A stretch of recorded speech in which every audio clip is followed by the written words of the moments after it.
Back now.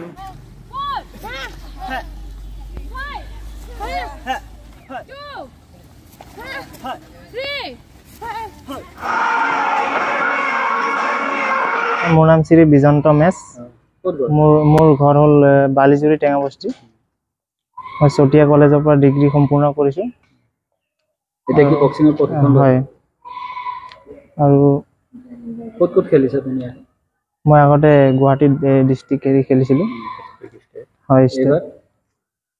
এইবাৰ আপোনাৰ হেৰি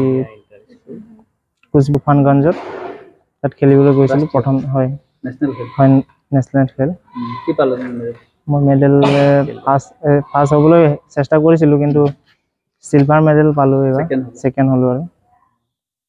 কি হ'ব বিচাৰা মই ডিফেন্স লাইনত যাব বিচাৰো তোমাকে প্ৰশিক্ষণ কোনে দিয়ে প্ৰশিক্ষণ নাৰায়ণ শৰ্মা ছাৰ আৰু সীমা শৰ্মা মেমে মানে মেছেজ দিব বিচাৰিব মানে ইয়াৰ পৰা কি লাভ হয় আমি কিয় খেলিব লাগে ইয়াৰ পৰা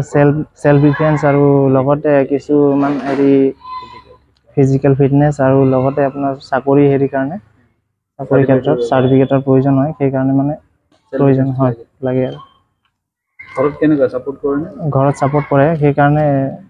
আগুৱাই যাব সক্ষম হৈছো আৰু আগন্তুক দিনলৈকে অলপমান হয় আগবাঢ়িবলৈ চেষ্টা কৰিম চেনেলক ধন্যবাদ দিব বিচাৰিছো পল্লৱী কলিতা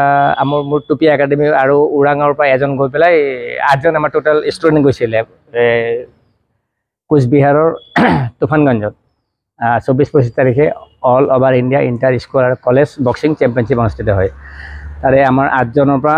3জন ফাৰ্ষ্ট পালে আৰু 5জনে সিলভাৰ মেডেল পাবলৈ সক্ষম হৈছে লগতে আমাৰ ছোৱালী শাখাত পল্লৱী কলিতা বেষ্ট ফাইটাৰ পাইছে আৰু সুবল নায়ক ওৰাঙৰ পৰা অংশগ্ৰহণ কৰিছিলে ওৰাং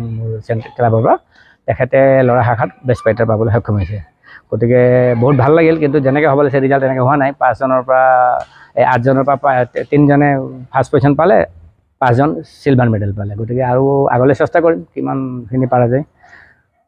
আপোনাৰ কিমান বছৰৰ প্ৰশিক্ষণ মোৰতো 30 বছৰ হৈ গ'ল এতিয়া আপুনি মানে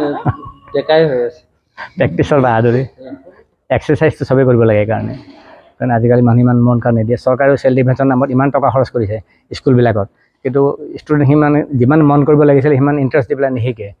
গতিকে দেশৰ চিটুৱেশ্যন ভাল নহয় গতিকে শিকিব লাগিছিল এইবিলাক আপুনি ক'ত প্ৰশিক্ষণ দিয়ে মোৰ আছে শোলমাৰা ঠেলামাৰা ওৰাং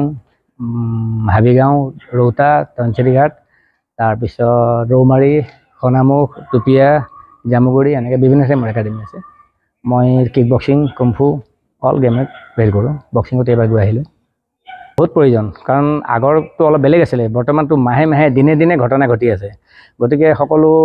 ছাত্ৰীবিলাকক বা গাৰ্জেনে অলপমান সময় সুবিধা লৈ পেলাই যাতে শিকায় বা শিকাবলৈ পঠিয়াই দিয়ে কাৰণ চৰকাৰেও যথেষ্টখিনি স্কুলবিলাকত চেল্ফ ডিফেন্স দি আছে ক্লাছ 6ৰ পৰা হাই ছেকেণ্ডেৰী 12লৈকে প্ৰশিক্ষণৰ ব্যৱস্থা কৰি দিছে চৰকাৰে গতিকে আগুৱাই আহি পেলাই তেওঁলোকে যাতে নিজৰ নিজৰ স্কুলবিলাকতো প্ৰশিক্ষক যিবিলাক ইনষ্ট্ৰাক্টৰ আছে চেল্ফ ডিফেন্সৰ তেওঁলোকৰ লগত আহি পেলাই শিকি পেলাই কিছু জ্ঞান যাতে আহৰণ কৰে ইনষ্টিটিউটটোৰ নামটো মোৰ টুপি একাডেমি সেনেকৈ চব ঠাইতে আছে মোৰ একাডেমিবিলাক মোৰ ইয়াৰ পৰা এইবাৰ বেছি গৈছিলে খেলিবৰ কাৰণে ওৰাঙৰ পৰা সুবল নায়ক গৈছিলে বেষ্ট ফাইটাৰ পালেহি ভাল নমস্কাৰ মোৰ নাম শ্ৰী দৃষ্টিদেৱ আৰু মই 8ম মানৰ ছাত্ৰী কোন স্কুল টুপিয়া পাঁচগাঁও একাডেমি তুমি কিমান দিন হ'ল এই বক্সিং প্ৰশিক্ষণ মোৰ 7 মাহ হৈছে শিকা ক'ত পাৰ্টিচিপেট কৰিলে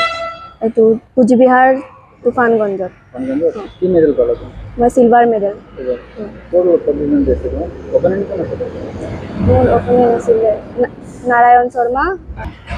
কাৰ লগত লাগিছিল মই দাৰ্জিলিঙৰ লগত খেলিছিলোঁ আৰু মোক সেকেন্ড হ'লা তুমি মই সেকেন্ড হ'লোঁ তোমাৰ প্ৰশিক্ষক কোন মোৰ প্ৰশিক্ষক আছিলে নাৰায়ণ শৰ্মা আৰু সীমা মেম মা দেউতা কেনেকৈ ছাপোৰ্ট কৰিলে মা দেউতাই কিবা ক্ষেত্ৰত কৰে ছাপোৰ্ট কৰে তুমি কি হ'ব বিচাৰা মই আৰ্মি হ'ব বিচাৰোঁ আৰ্মি যাবলৈ যেহেতু তুমি সিলভাৰ মেডেল পাইছা তুমি গোল্ড মেডেলৰ আশা কৰা নাই ভৱিষ্যত কৰিছোঁ বহুত কৰিছোঁ তাৰ কাৰণে কি কৰিব লাগিব